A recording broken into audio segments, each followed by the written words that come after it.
You're listening to the Simply Strategic Ministry podcast. Our goal is to help you grow your ministry through simple strategies and scalable systems. With over a decade of ministry experience, we know that these strategies and systems will bring value to you as a leader and to your entire team. Well, hey, welcome to another episode of the Simply Strategic Ministry podcast. I'm joined today, honestly, with one of my favorite guests that we've had because he's a really close friend of mine, Greg Gibson. Dude, thanks for joining. It's good to have you in the SSM podcast world. How you doing, bud? Yeah, doing well, man. Thank you so much for having me. It's a real privilege and joy to join the SSM crew and you on this podcast. Yeah. Well, hey, let me fill people in a little bit. Greg was my first boss at the first church that I served at and helped me navigate a lot of what SSM is, strategy and systems and people and scalability and learning. I have so many stories that I could share, but then this would be like an hour-long podcast, so we won't do all of that. But man, thanks for helping build and develop me. There's no SSM without Greg Gibson, so that's a big deal. But man, right now you're in DC. Super kind, I man. can say that, right? Or should super kind. You're in DC. Yeah, we're in the DC area. Yeah, in DC right now. But man, talk a little bit about who you are, kind of a little bit of what you've been doing. I know that could be its own podcast in itself. Talk about Gibson Leadership a little bit, and what are you doing in the DC context right now? Yeah, thank you, man, and thank you for the opportunity. So first and foremost, I've been married to Grace for 15 years. Well, coming up on 15 years in a couple months. We have two kids. So we have a sixth grader and a fourth grader, and so we're right in that season of life as well. And then outside of that, man, I really operate in three different buckets right now. Bucket one is Nations Church, so we're working to plant Nations Church. So I'm very much a church planting pastor. We're a church planting family. And so we've planted in DC, we've planted in Tennessee, we've been working to plant churches globally, really for the last 10 years. And we're back in the DC area planting Nations Church. So that's bucket one. And then bucket two would be SALT. And SALT is a leadership development organization that was birthed out of our church planting work with the Slavic space.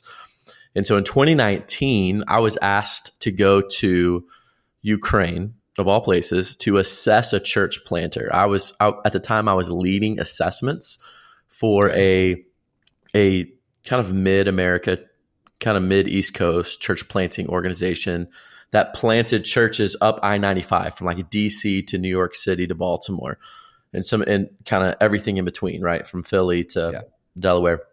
And so the idea was to go there for 2 days, assess this church planter that I was being asked to assess, come home, probably never be back in Ukraine again. But I came back and I couldn't shake that Ukraine pebble from my shoe, right? And so one thing led to another, and from my time there, from learning what pastors need, learning it's the Bible Belt of Europe, from like Iceland to the mountains that divide Russia in half, right? It's the Bible Belt of Europe. And there's so much opportunity to mobilize the church in Ukraine towards the nations. Man, that got me excited. So specifically unreached, because Ukrainians can go where really you and I cannot. They like vacation in places that it's hard for us to get into. And so that was the exciting part. So we started an organization called SALT that trains pastors to plant churches in the Russian-speaking space. Now it's in multiple languages. As our content has kind of gotten out there, people are asking us to engage in other languages. The third bucket you had mentioned is Gibson Leadership. So GL for short. GL was founded last year because as I began to work with pastors, I began to realize, man, I could fill a lot of my time just with coaching guys, consulting projects. And for me, that was fun, and filling and fueling, and a large part of my gift set. And so the convergence of all this, right, is GL aims at building Great Commission leaders, right? That's our that's our shtick, as it were, right? Like we want to engage Great Commission leaders and come alongside of them with content, with communities to engage in, and then coaching opportunities. So those are the three buckets, man, that I operate in at the moment.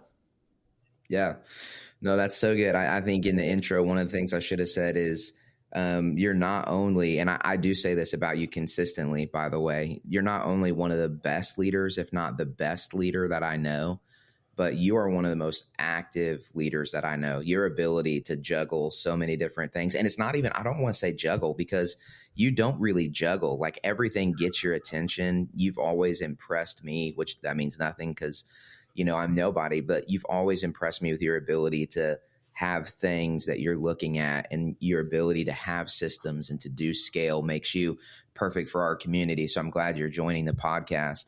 In all of that, coaching and consulting leaders and working on projects stateside and in Europe. And, I know you do a lot of bivocational ministry coaching and consulting and church planning and all of the things.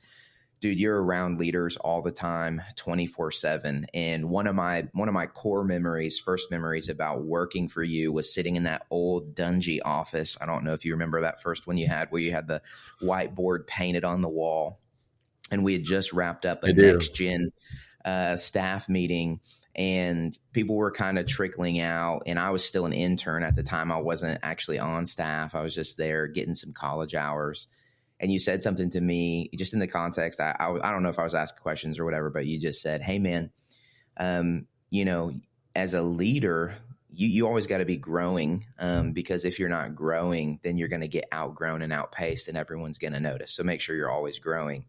And so would you speak to that a little bit, just in the leadership landscape? Because you see it all, like I just mentioned, all the different kind of spheres.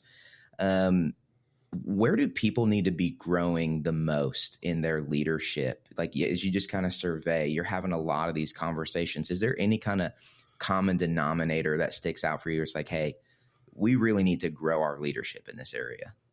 Yeah, man. First of all, thanks for saying that. That's super kind to have anyone say those things about you. And so, man, to think in terms of leadership, I don't think anything that I say here to that question, Patrick, is going to be original, right, or novel to this space. But I will say that I do agree with you. I think that as leaders, we should be constantly growing, and we should kind of have these maxims that we live by, right? These kind of cliche phrases like, man, our lives should be more caught than taught, right? You can apply that to parenting. You can apply it to leadership. So if I'm going to teach you to be a leader, I want you to watch my life 70%, and then I want to teach you 30%. That's good. If, things like, who I am is more important than what I do.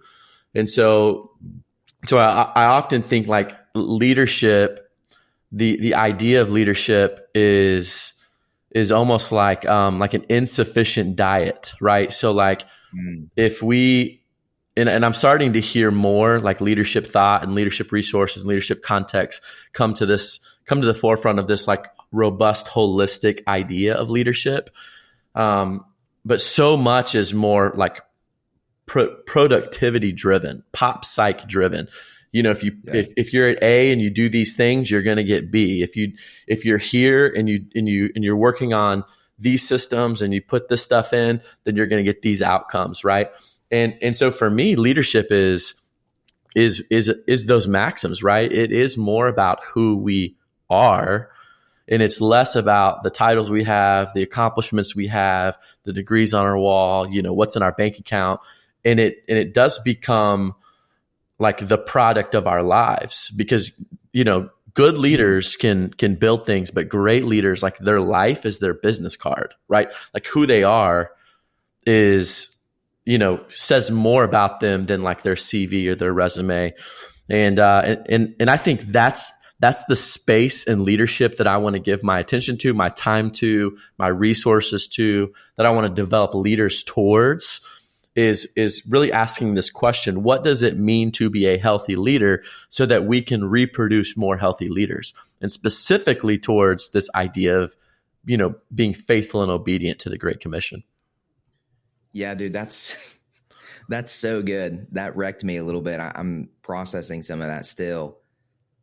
Like that, it's so good, because you're right. It seems like in the leadership spaces, and maybe, to self-evaluate, even in some of my spaces and the spaces that I share with other leaders, it is productivity. It is, you are what you produce, and how do you do that? And let's just kind of do these subsets and systems to get these outcomes.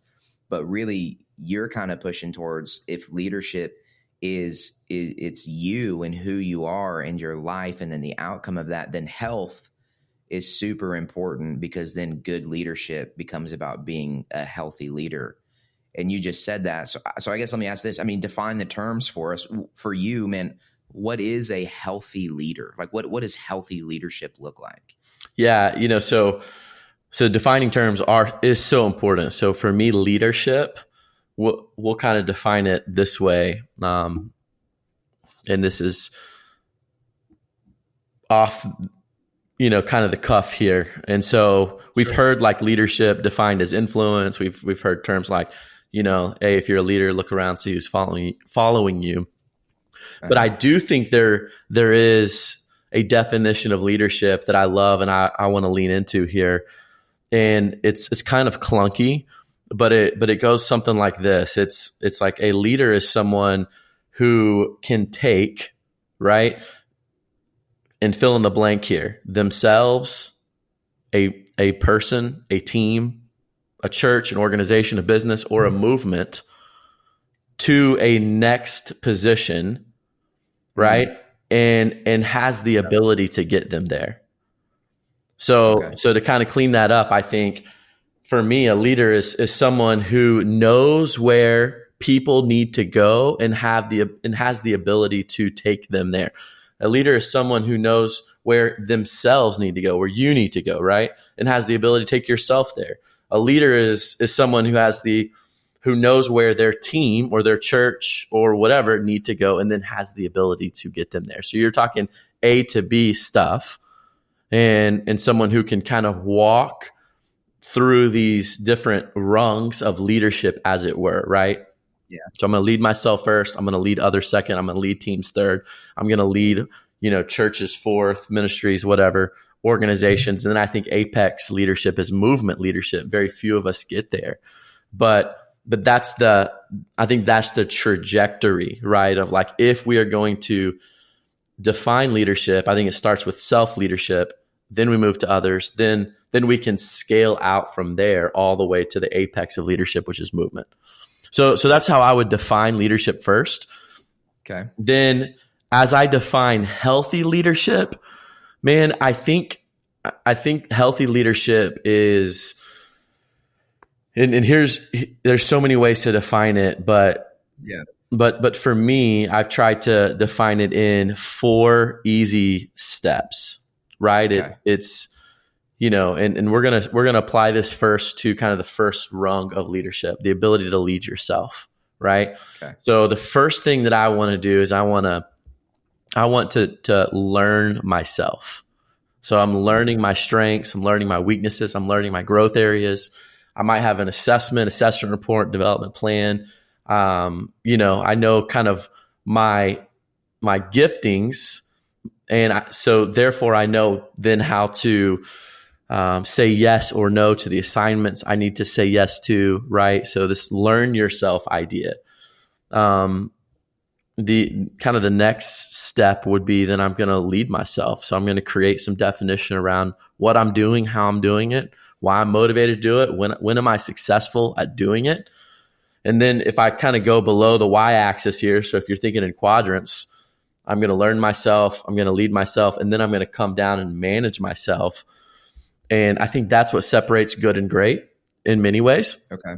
Is this ability now to manage yourself as a leader, right? Because we can all like want to do things and be ambitious and be aggressively opportunistic, but when you're managing yourself, man, that's a whole different, lane.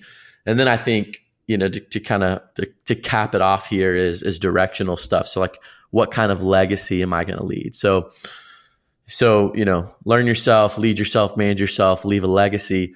That's how I operate within my own health. So if you're like telling me to put the magnifying glass up to my own health as a leader, that's where I'm operating in, right? How am I doing in those 4 spaces? And then every so often, right, I'm pausing, I'm reflecting, I'm reviewing, I'm tweaking, I'm seeing where I need to kind of develop as a leader. So for me, I'm trying to give more paradigm than principle, if you're following. Yeah. Because we could all say these are the principles, but I think if we can create a paradigm, now we can kind of begin to operate and build principles out of. Yeah. So let's jump into that paradigm for a second, because one of the issues, and maybe issues is the wrong word, but one of maybe the tensions or the struggles that I've had, even with a lot of the leadership rhetoric, some of which I've been a proponent of, like that leadership is influence and some of that, and leadership productivity, is there's a lot of that you can accomplish not the right way, but get the right result. Does that make sense? Right. It's kind of like the old maxim, healthy things grow, but like weeds grow, cancer grows, like that's a really bad illustration, And so like growth can't always be the maxim of health. And so listening to you talk about that, I guess to jump in that paradigm, that's healthy leadership. Then do we need to redefine unhealthy leadership? Because I think sometimes we would say unhealthy leaders are leaders who don't produce, or unhealthy leaders are leaders who are, their context is terrible and the outcome, and they're not reaching and they're not whatever. But if healthy leadership and with, health and leadership together is this, I'm knowing myself, I'm leading myself, I'm learning myself, I'm managing myself, all of these axioms, as you were saying. What does that make unhealthy leadership in your eyes? Like, what does that look like? Yeah, you're right, man. And I think it starts with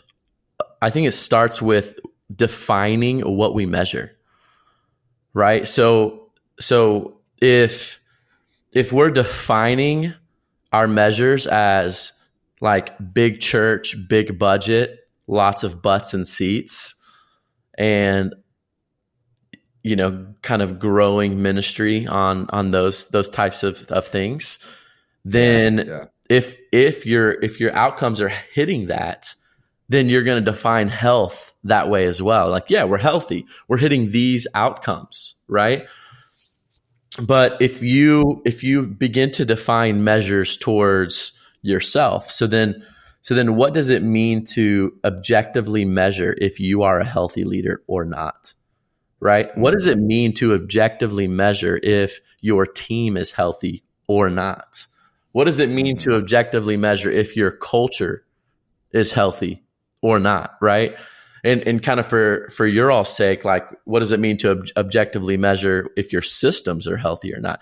So yeah, right. So I think we got to go. We have to first kind of start with, when are we successful answering that question, and then work our way back to then, why are we motivated to do it, right? And then our strategy, and then our mission. And so when I think about unhealthy leadership, I mean, the effects of unhealthy leadership is everything, right? And I heard one pastor say one time, it's kind of misplaced compassion when we let an unhealthy leader continue to be unhealthy. Not only is there a domino effect, right? Like where it begins to affect their team and then affect the church, but it could affect like the team's home. So the team member is taking, the unhealthiness of the leader who's leading the team back to their own family and their own home. And, it affects, so much there, kind of the unseen. It could affect the community, right? Because if the leader's not healthy, let's talk church here. If the leader of the church isn't healthy, then something else is happening. The lag impact of that is that We're not impacting schools like we should be. We're not impacting the community like we should be. There's massive impact for unhealthy leadership, right? Just outside of the 1-on-1 or the 1-on-3 or the 1-on-15, right? That are on your team. But ultimately, at the end of the day, I've very rarely seen, and you can give me an example if you can correct me here, but I've very rarely seen healthy or unhealthy leaders lead healthy teams. There's like a 1-to-1 correlation. If you're an unhealthy leader, you're probably leading an unhealthy team, right? Mm-hmm. You can be an unhealthy team member being led by a healthy leader who sees that and is practicing grace, right? And wants to bring you up and close the gap, as it were, right, on your development. But being an unhealthy leader, man, really begins to affect everything about us. And I think it starts with when, right? It starts with when are we successful? Yeah, I've heard it said by a guy who influences me a lot that you can teach what you know, but you replicate who you are. Right. And so it's just true. If you're unhealthy, you're going to lead your team or whatever it is that you lead around you towards unhealth. Yes. And dude, that what you were talking about of like, it's like unhealthy leadership leaks all over the place. Like it does ruin the home. You think about team members taking stuff home. You think about not even just the impact in the community, but I mean, I kind of hate to highlight this stuff, but it's highlighted all over the place anyway. It's like, think about unhealthy leaders in church who fail. Has that ever happened? Has that happened recently? Oh yeah, all the time. Right. Yeah. And when it does, it wrecks a church and it wrecks a community and the place that they're in. And so, yeah, that's such a good thought to think through of the why and what is success. And so if healthy leadership, this idea, this axiom of like, it's not just the things we produce, it starts with myself and all the things that you just said in your quadrants there. I love that, the axis line and thinking above and below. And if that's what healthy leadership is, then how do we need to redefine success? Does that make sense? Do we need to, for healthy leadership to thrive? What does success need to become? I think 100%. So I think that is one of this is like one of my pet peeves that I'm like going after in my pastor training, leadership training, all over the place, because I've had the privilege now of being in multiple contexts, right? With the South, the Bible Belt, Washington, D.C. context for, now coming up on my 8th year. The Ukraine context, right? Now into Poland. Now we're working in Germany. Now we're working in Mexico City. Right now we're working with the underground church in Iran and Afghanistan. So like you can kind of zoom out and you have to begin to clearly and articulately define success, Pat, based on number one, context.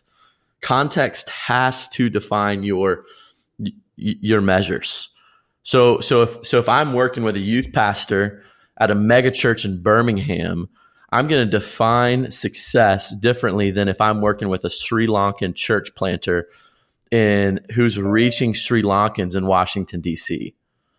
Yeah. Okay, so you got one who's already working in a predominantly, predisposed Christian context, and then you go even like 12 hours northeast, you're working with a guy there's 20,000 Sri Lankans in DC. Most of them are Hindu, Buddhist, or atheists.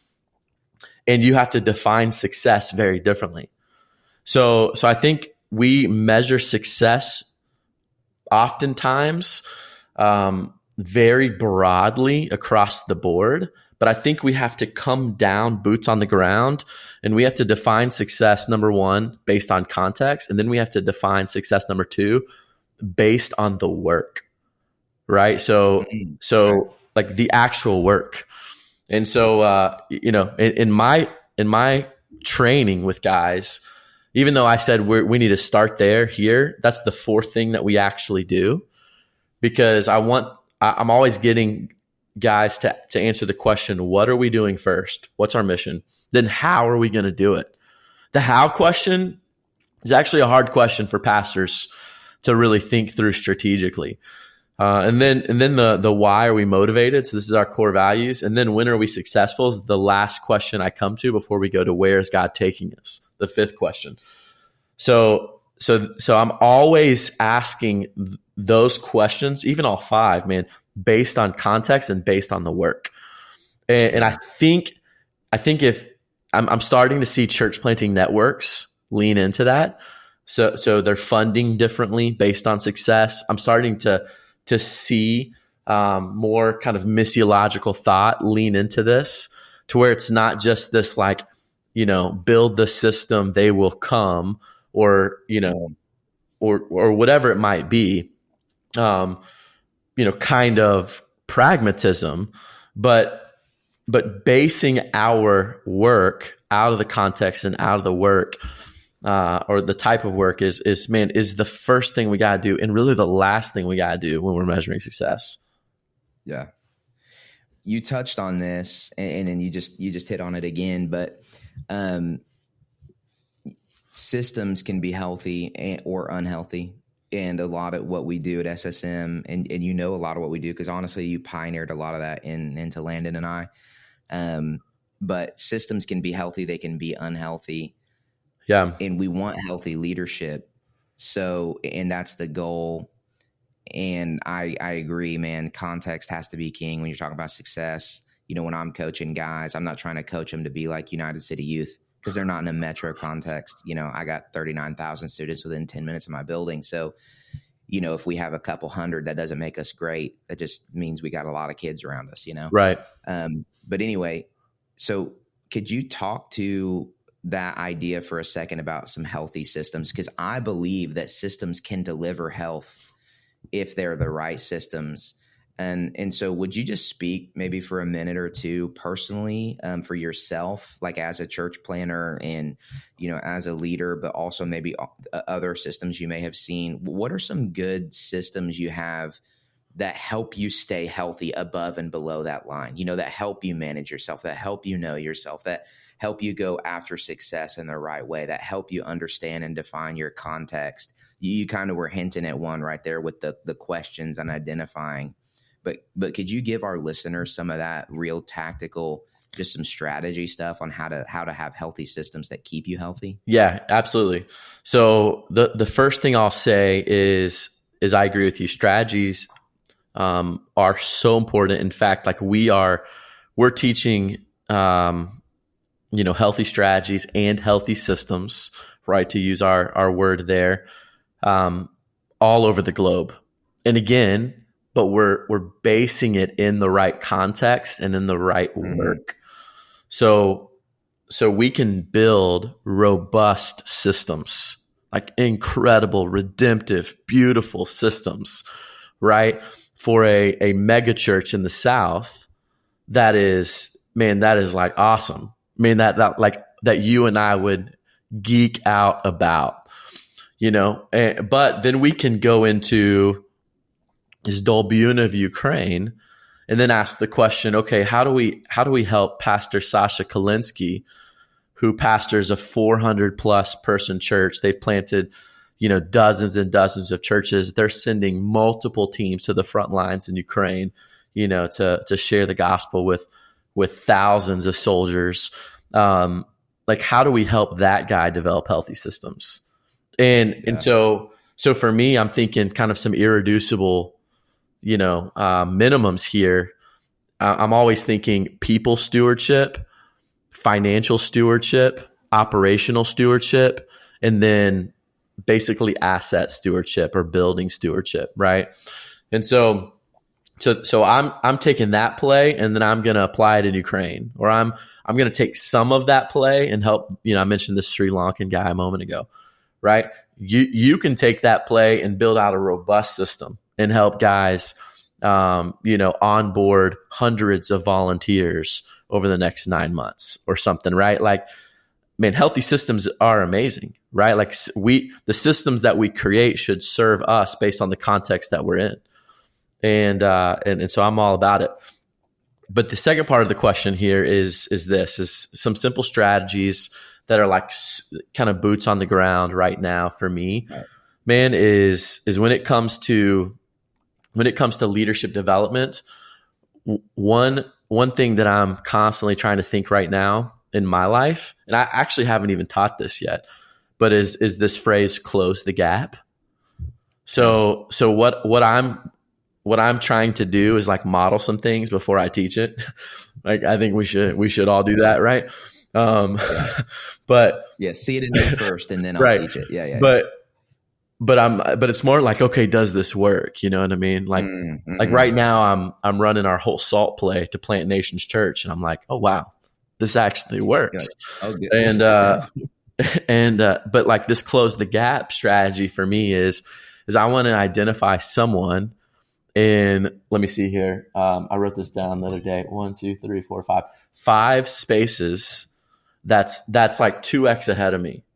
So like, so the easy one to talk about is like fitness.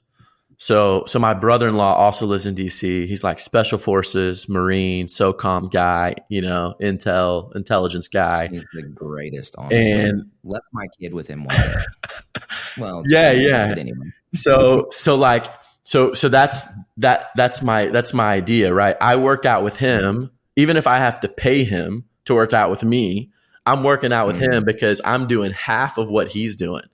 All right. So like, I can do half, and I'm in decent to like good shape. You're an athlete. But my whole goal is to close the gap over time with him. And I want to do that spiritually. I want a guy in my life who I feel like is ahead of me, where I'm learning from and I'm closing the gap there. When it comes to how I serve and lead my family, same thing. The other two is just leadership and financial. I'm actively kind of putting these like close the gap mentors, I guess, in my life. And so that's an easy strategy. Super simple strategy for your development. The second thing is, man, I would say, like, I would ask this question: what does it mean to be motivated by grace? Right? Because I don't want to be motivated by healthy leadership. I don't want to be motivated by healthy systems. I want to be motivated by grace. And then I want to step into healthy leadership and step into healthy systems as grace is motivating me to do that. And I think oftentimes when we're helping guys lead, ladies lead, like, you're here at A, you're going to B, and what's missing is the gospel, right? That this idea that, hey, what's bringing us together first is, Christ's life for us that we could not live, his death that he died for us that we deserve to die, and his righteousness, so his ledger of perfection now applied to us. And so I can, because Christ's righteousness is applied to me and the Father sees me in a certain way, I can have grace for myself as I step into healthy leadership. I can have grace for my team as I step in to lead them. I can have grace for this kind of mess of a culture that we're all trying to create that's going to be healthy together. And I can have grace as I'm trying to figure out and learn these systems that will help steward what God has entrusted to me. Right. So this idea of motivated by grace, dude. And then finally, man, this might just be like an easy softball, but get a coach, man. Get a leadership coach. Get someone who can help you close the gap on, here's where I am, but here's where I want to be. I need someone to ask me good questions and kind of be my passenger along the way. Right. Yeah. In every area. So like I mentioned, like 1, 2, 3, 4, 5 areas a moment ago: fitness, growth in Christ. This is no particular order, by the way. Family, leadership, and financial. And I'm trying to get like a coach in each space that will like help me close the gap, right, in my development, definition, and direction. So I would say those are three very practical ways that you can even be asking, how can I grow as a healthy, great commission leader right now? Yeah. No, that's so good, man.